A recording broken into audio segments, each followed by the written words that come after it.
Jurisprudencia materia común penal. Registro digital 2029-236. Plenos regionales, 11ª época, Semanario Judicial de la Federación. Auto inicial en el amparo indirecto. Por regla general, no es la actuación oportuna para dilucidar si la admisión o exclusión de pruebas en la etapa intermedia de juicio oral afecta derechos sustantivos. Hechos. Los tribunales colegiados de circuito contendientes analizaron recursos de queja y sustentaron criterios contradictorios respecto de si se actualiza una causa manifiesta e indudable de improcedencia del juicio de amparo cuando se reclama el auto de admisión de pruebas en la etapa intermedia del juicio oral, por constituir un acto en juicio y cuyos efectos son de imposible reparación, mientras que uno sostuvo que se actualiza de manera manifiesta e indudable la prevista en el artículo 61, fracción 23, en relación con el diverso 107, fracción 5, interpretado a contrario sensu de la ley de amparo, pues la Suprema Corte ha sostenido que, por regla general, el juicio es improcedente contra la admisión de pruebas en el proceso penal por no ser un acto de imposible reparación. El otro consideró que no se actualiza dicha causal, por lo que para que el juzgador pueda determinar si las pruebas admitidas o excluidas por el juez de control transgreden o no derechos fundamentales, es necesario que se admita a trámite la demanda de amparo. Criterio jurídico. El Pleno Regional en materias penal y de trabajo de la región Centro-Norte con residencia en la Ciudad de México determina que, por regla general, cuando se reclama el auto de admisión de pruebas en la etapa intermedia del juicio oral, no debe desecharse la demanda de amparo en el auto inicial de trámite, bajo el argumento de que se actualiza un motivo manifiesto indudable de improcedencia, pues se requiere un análisis profundo para determinar su improcedencia. Justificación. Por regla general, no es posible que en el auto inicial de trámite del amparo indirecto se realice un análisis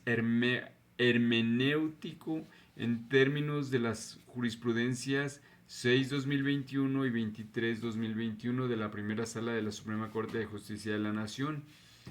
para determinar si la admisión o exclusión de pruebas en la etapa intermedia del juicio oral afecta derechos sustantivos, porque el artículo 113 de la Ley de Amparo obliga al órgano jurisdiccional a examinar la demanda y en caso de encontrar un motivo manifiesto e indudable de improcedencia debe desecharla de plano.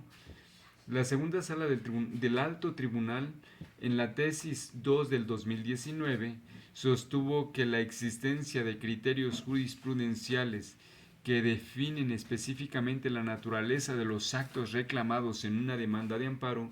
puede actualizar de manera manifiesta e indudable una causa de improcedencia que amerite desecharla, al considerar que si el tema ya ha sido determinado en jurisprudencia no hay posibilidad de que dicho obstáculo declarado por el máximo tribunal para entrar al estudio del fondo del asunto se supere. Sin embargo, también ha referido que un desechamiento solo se justifica cuando de modo directo y preciso se aborda este tema en la jurisprudencia relativa y no cuando a base de interpretaciones y razonamientos se llega a la aplicación del criterio de la tesis.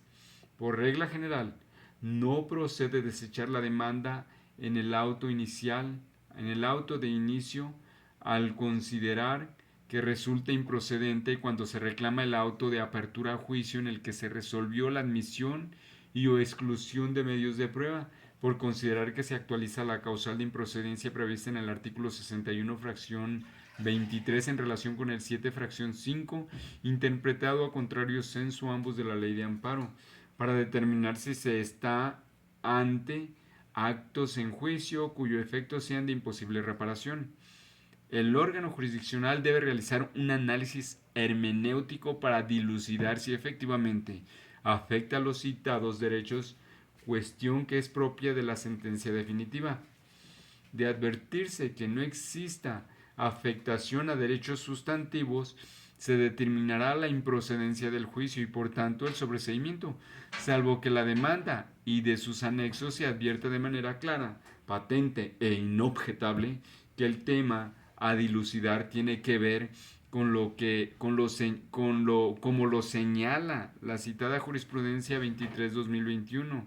con la posible violación de principios informadores de la prueba en exclusión de los medios, como son los principios que deben regir las audiencias: contradicción, inmediación, oralidad, igualdad de armas, necesidad de la prueba, libertad de la prueba y pertenencia, o los de idoneidad y utilidad.